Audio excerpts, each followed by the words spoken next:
नमस्कार। मैं अपने रिटायरमेंट सीरीज के चौथे एपिसोड में आ गया हूं और इस एपिसोड में हम लोग बात करेंगे इन्वेस्टमेंट के बारे में कि एक रिटायर्ड पर्सन रिटायरमेंट फंड जो मिलता है उसका इन्वेस्टमेंट कहां करेगा, करेगा या नहीं करेगा, क्यों करेगा, इस पर आज हम चर्चा करेंगे। पहले हम चर्चा करते हैं कि रिटायरमेंट फंड आखिर हम लोगों को मिलता कितना है। लगभग 1 करोड़ तक मिल जाता है। ग्रेचुइटी, प्रोविडेंट फंड और लीव एनकैशमेंट 80-90 लाख का तो टोटल आ ही जाता है।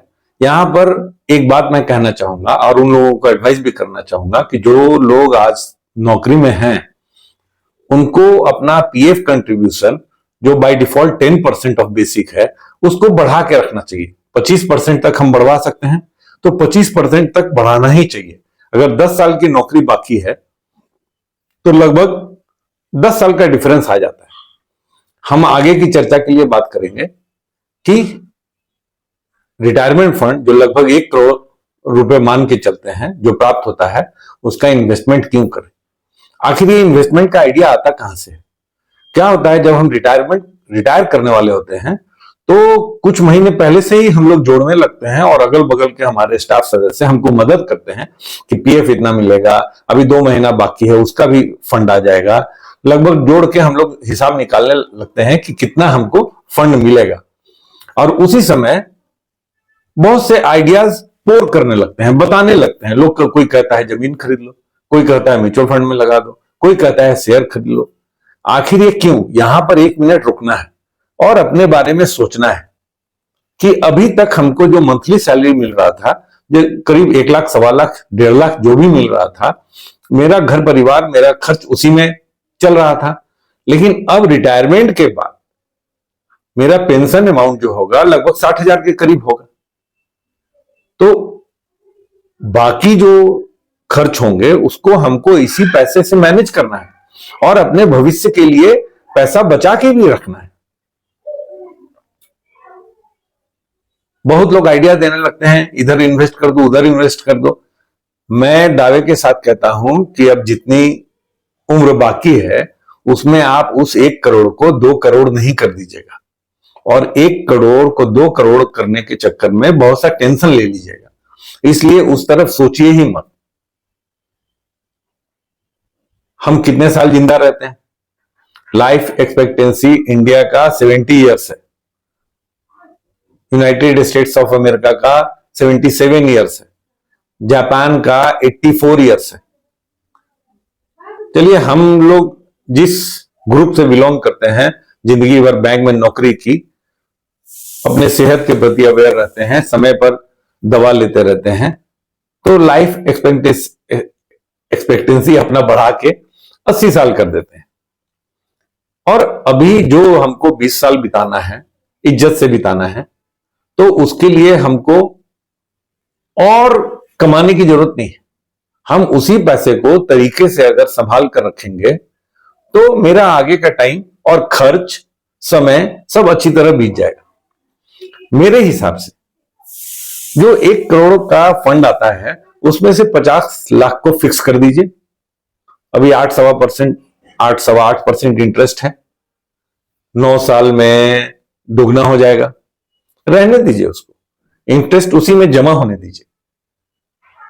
रूल ऑफ 72, जितना रेट ऑफ इंटरेस्ट है उससे 72 को डिवाइड कीजिए, जितना आता है उतने साल में दुगना होता है।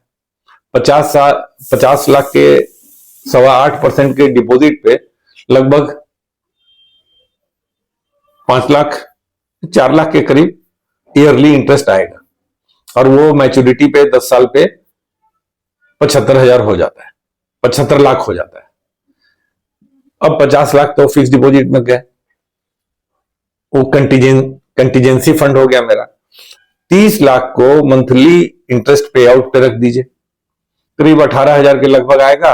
60,000 पेंशन, 18-19,000 ये इंटरेस्ट, तो 80,000 में मेरा खर्च जस के तस चलता रहता है।